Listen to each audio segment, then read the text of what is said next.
Morning everyone. Today I'm going to present my topic Design of Context-Free Grammar and its applications in Arithmetic Expression Parsing. This topic is very important in automata and compiler design because it explains how computers understand mathematical expressions.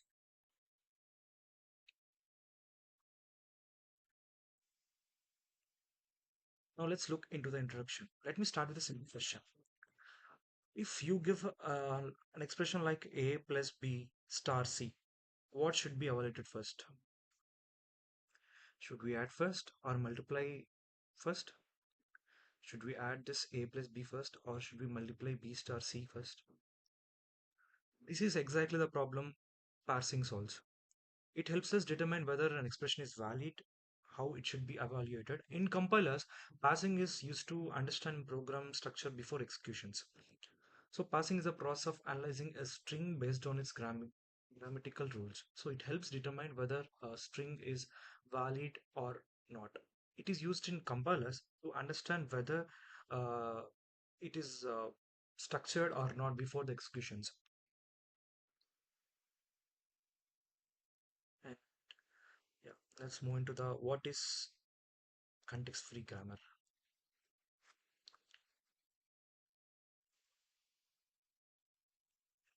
What is context-free grammar? Now, to solve this problem, we use something called context-free grammar. So a grammar generates strings whereas machine accepts the strings. You have to remember this point. A grammar generates a string, but whereas machine accepts a string. So each rule has left hand side a variable and right hand side a combination of variables and terminals. So this is how a CFG looks like. So for each grammar rule, left hand side always a variable and right hand side is always a combination of with terminals and all. So informally a CFG set of rules for deriving strings in a language. Now we'll look into the examples later on. So when we are coming to the CFG consists of it consists of set of replacement rules each having a left hand side and right hand side. So two types of symbols are there. One is variables and terminals. LHS of each rule is a single variable to determine there is no terminal at left hand side, and when it's coming to right hand side it's a combination of variables and terminals together. So a string consists of only terminals. We'll look into this later on what is terminal, what is variable. I'll let you know. Now a CFG is always defined as in the four tuples armada. So this is grammar. G is defined here is for grammar rule. So these are the four tuples which are important for us. Like formally, a CFG is defined is in this way. One is variable. V stands for variable. T stands for terminals. P stands for set of production rules and what you are writing the rules. And S start with the start symbol where you are starting the initial symbol. So yeah, this is how we represent a CFG.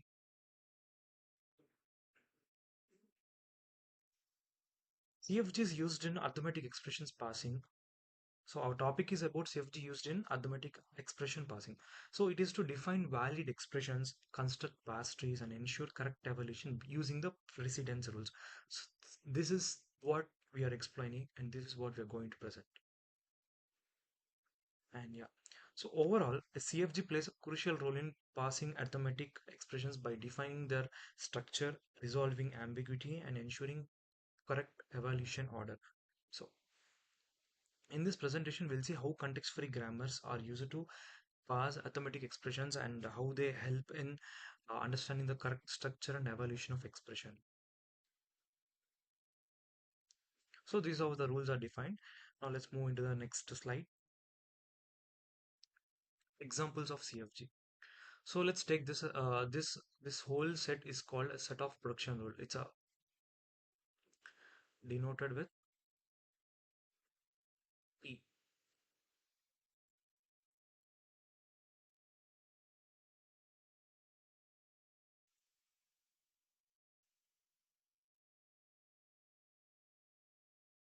So yeah, it's denoted with this whole is called P, which means these are all the production rules. So simply we denote all this together in a tuple called P. You can hit anything. It's a product rule I have defined in this way. And coming to tuple, Can you say the tuples here? What are the four tuples? One is V, P, P, S. Can you just define what are the tuples and what are the thermals here? V. Coming to V,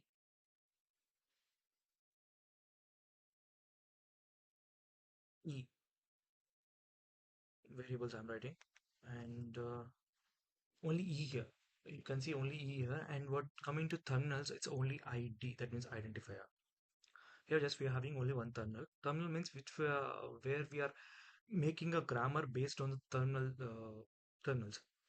So it simply generates the arithmetic expressions. ID represents the identifiers, that is like A, B, C, etc. And numbers also. Even numbers also can be given like numericals. So in this way we can generate the example of CFG. And coming to next slide. So let's write for an example. Like for example, A plus B. What it generates basically? A plus is generates arithmetic expression with sum, just sum. Coming to A star B plus C. So here the problem arises. Now let's look into the arithmetic expressions. What are the like how arithmetic expressions consist of and all. Now sixth slide, yeah. Arithmetic expressions. So we have the components over here, like operands. We usually use anything A, B, C, P, Q, and whatever you can use. You can use even you can use your numericals also. So just we are expressions. So we are just giving the expressions, not numbers here. Operators. What are the basic operators we have here? Addition, multiplication, minus, and division. So coming to parentheses. Parentheses just to define the structured way. So coming to here, these are the examples here. A plus B, it's a simple example. And coming to here the problem arises. Based on the parentheses, addition and multiplication precedence, we have to follow the correct order of evolution for the compiler. So this is the topic we are discussing about. And 5 plus 3 is easy. And coming to 10 star 2 plus 4, what we have to add first? First, let's finish the bracket 1 inside. So 2 plus 4, 6. 10 star 6, 60. In this way. In this way, do we do it? And coming to parse tree. Parse tree is one of the most important impact slide here. So let's refer to the image here. Now let's see how a compiler understands this using a parse tree. So a parse tree is a representation of how an expression is derived using grammar rules. Simply, it's a representation of a tree, how the expression is derived using a grammar rules basically. We'll do one example so that we'll be getting an idea. So you can see the example here, which I've used from take it from took from the Google. Now let's see. I'll explain you. So this is a thumb. Uh, we have to get this 3 plus 4 star 5. So in this way we're doing. When we take an example with the rules, so you can easily understand. We'll further do it. So I'm just explaining what is parse tree. Parse tree is simple. It's a tree representation of how an expression is used, derived from a grammar rules. So first, let's take the example ID plus ID star B ID. That means ID plus, yo, it's going on. Yeah. Better I'll paste something here and we'll do it. Next one. Yep, you can see this. This is how the precedence look like. So addition has always a less precedence and higher precedence is multiplication among comparing these two. So 10 plus 2 star 30 or 20 star 30. So we have to first multiply this whole thing 20 star 30 and just add this to the 10. Yeah, this is lower precedence, higher precedence. Multiply will happen first as it has a higher precedence, and now addition will happen as it has a lower precedence. Four tuple representation, basically, we have discussed it already. It is used in compilers for intermediate code generation. It is used in compilers for intermediate code generation. These all reason will not be dependent there. So if we give the tuples, so it will understand what is a variable, what are the tuples, and what are the terminals, and what is the start symbol, and what are the production rules. So based on the production rules, it gets everything. So it is used in compilers for intermediate code generation. So Parsing directly defines evaluation orders actually. Coming to this precedence image, we have discussed that before, this precedence image.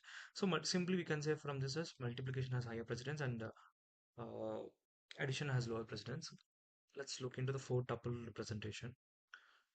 Now let's see how this parse tree is actually inside a compiler. So compiler converts the expressions into a intermediate code called four tuples. One is operation, operand, operand two, and result. That means argument, argument two, result. So let's look into this ID plus ID star ID. That means identifier plus identifier into identifier. So here you can see the representation. One is what are the operation used here? Multiplication. Let's do it. ID1. So there are two. That means this one and this one. I'm sorry, this one and this one. You can see with my representation. So ID and ID, comma terminal one. Let it be. The result is let the result be T1. Let's throw that. And T1 is added to ID. So in this way, plus ID, comma T1, these arguments are added. So T1 and T2 are the temporary variables. So multiplication happens first. From this, we can say is multiplication happens first. Let's look into the syntax analysis. 1 plus 2 star 3. Okay. We can do multiple. Let's see. First, I'm just putting the plus here in between. So always the term should be, the operand should be here. 1. Next what? 2 star 3. So 2 star 3. So 1 plus 2 star 3. This is how we represent a parse tree. It's a simple example of parse tree. And yeah, hmm, let's solve these two examples actually. 5 plus 2 star 3 and syntax analysis done. So how do you solve this? Once the higher precedence is 3 star 2 and 5. So is the result different? For example, let's add 5 plus 3, 8. 8 star 2, 16. You're getting 16 if you're doing with the wrong precedence, and if you're doing it with the right precedence, with that means 3 star 2, 6, 6 plus 11. So 18 and 11 are different. So this is how we have to evaluate the order. So this is how it's very important for us. And we'll go with some Word document so that we can explain that. Yeah, 5 plus 3 star 2. 5 plus 3 star 2. Let me write the expression. 5 plus 3 star 2. Let's see how we are going to draw. Let me take this.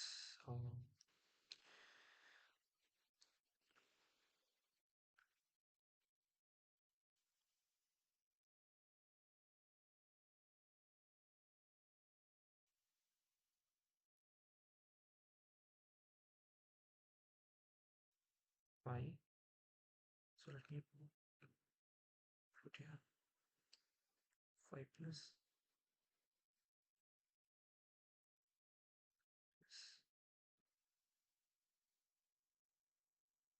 use this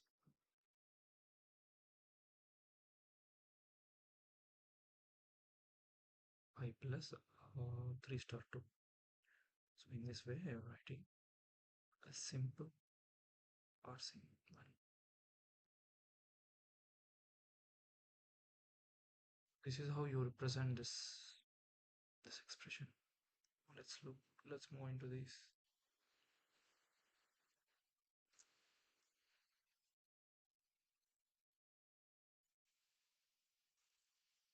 Let's look into the second one. Let's see the expression. 4 star. Yeah, this plays an impact actually because 4 plus 2 is there. So the first we'll evaluate the addition first because here, though it has a lower less precedence, we have the parenthesis to balance. So due to this parenthesis, the evaluation orders changes. So 4 plus 2 and star 3. Yeah, we can do it in the next page, I guess, because there is no subject. Yeah,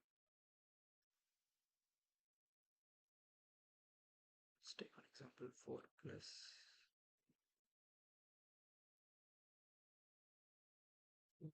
3 start up, for example. Yeah. So it has parentheses for suppose. Let's assume it has parentheses. So now we can take this as a root now.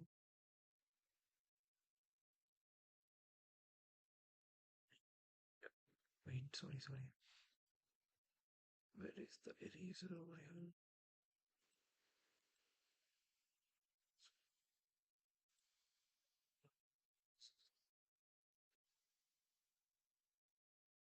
So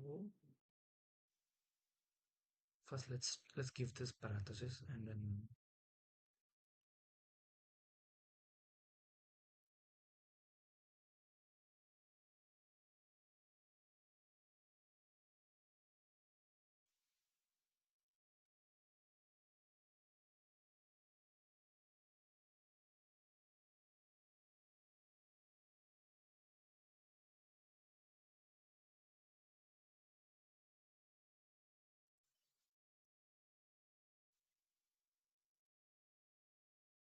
we have to add this 4 plus 3. So 4 plus 3 comes this left side.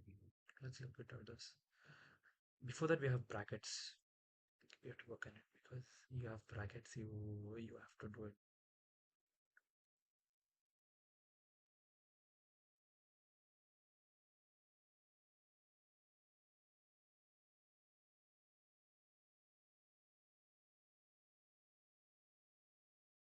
Because we can actually do it because we are writing in this way from the grammar we are writing it. So it has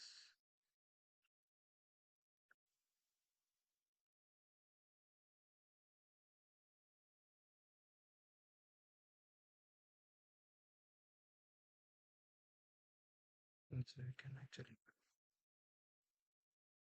go and calculate this 4 plus 3 7 7 star to 14. Yeah.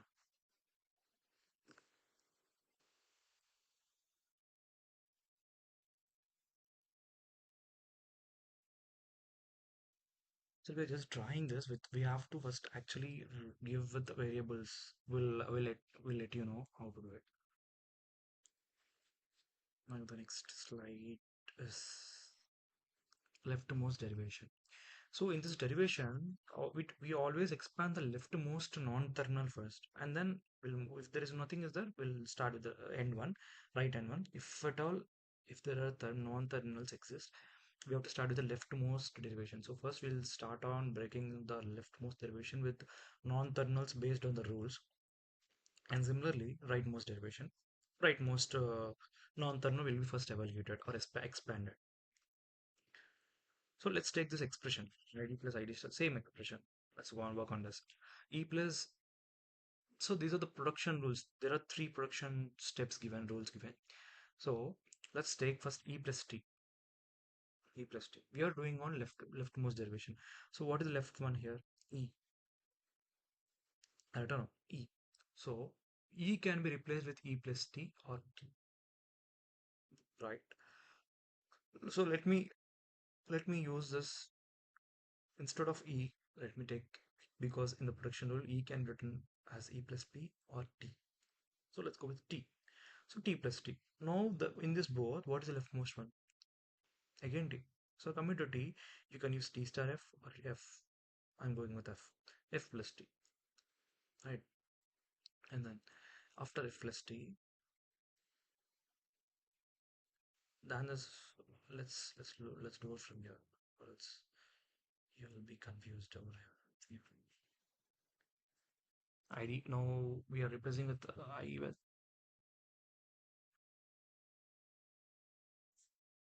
So we have to evaluate the left one. So F has only ID. Let me put ID plus now T. So we have to evaluate the T of in the next step. Left one is elevated because it's a terminal. Now it became a terminal. Now what is a leftmost terminal here? Nothing is there. So we have to take the N one, that is T. Um, P. Now same one. Let me go with this.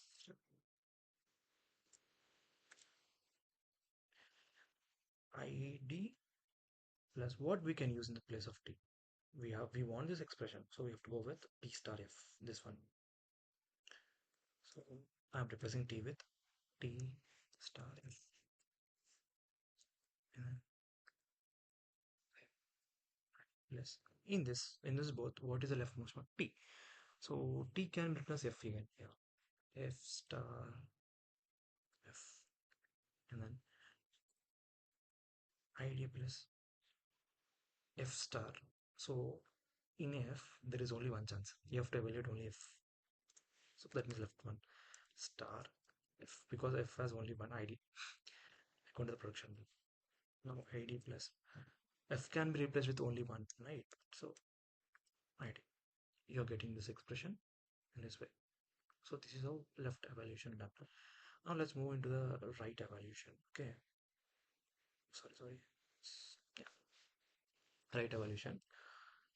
Right. Let's.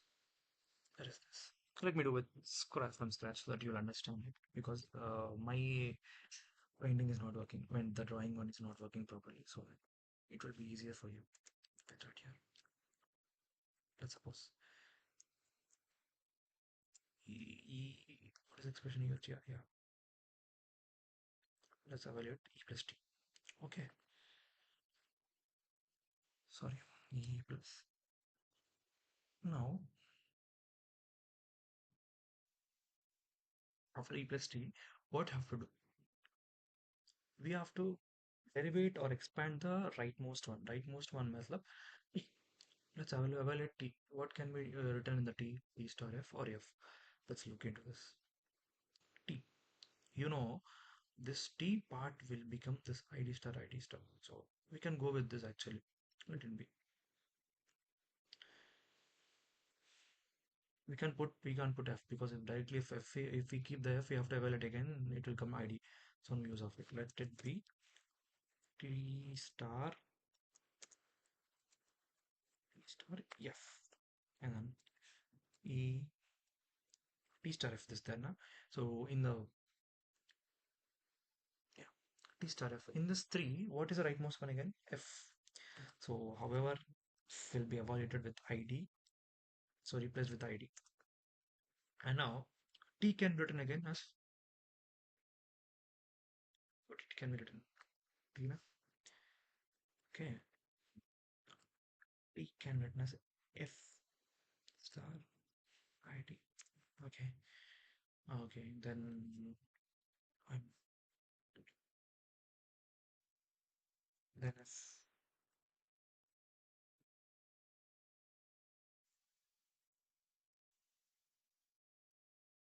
plus f. F again can be written as a plus id star id. So you're getting it. So in place of e, what can you do? We can replace with t plus, because we have e plus t or e plus t, or no use of it using it here for the expression given. So let's go with t. Now t plus id star id. What you have read? Same. Id star will not change. Right? Only t will be changing here. Okay. T star f. Okay. Cannot be used here. So what it can be used here? Here we can use f. Simply we'll go with f. F plus id star id here is identifier. Don't say that it is not. And yeah, we are left with only one expression. We have to just replace f with id plus id star. This is how the expression using rightmost derivation, leftmost derivation. I hope it's very clear. And coming to ambiguity. So ambiguity is the topic given for the third guy. So I'm not explaining about it right now. You'll understand the ambiguity in the next session, maybe with the other fellow. Thank you for listening. Thank you, sir. Presented by Mahendra Kumar, AP23 1110010328. Thank you.